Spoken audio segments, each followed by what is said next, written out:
नमस्कार, मी सुरेश चिरडे. आपण पाहतात महाराष्ट्र 24 न्यूज. दिग्रस येथे एक दिवसीय उद्याला नाडी परीक्षण कॅम्प. दिग्रसकर जनतेच्या आग्रहास्तव उद्याला एक दिवसीय नाडी परीक्षण कॅम्प होणार.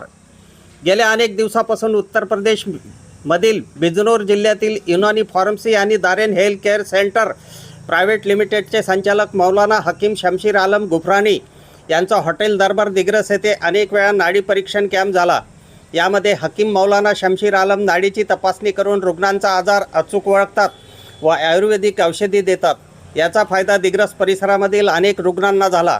खास रुग्णांच्या आग्रहास्तव हकीम मौलाना शमशीर आलम हे उद्या दिनांक 7 मे 2026 सकाळी 9 ते रात्री 8 वाजेपर्यंत एक दिवसीय नाडी परीक्षण कॅम्प हॉटेल दरबार आर्नी बायपास रोड येथे घेणार आहे. रुग्णांनी या संधीचा फायदा घेण्याचे आवाहन करण्यात आले आहे. आमच्या पुढील बातम्याचे अपडेट पाहण्याकरिता आत्ताच आमच्या चॅनलला सबस्क्राईब करा व बेल आयकॉनवरती क्लिक करा. धन्यवाद.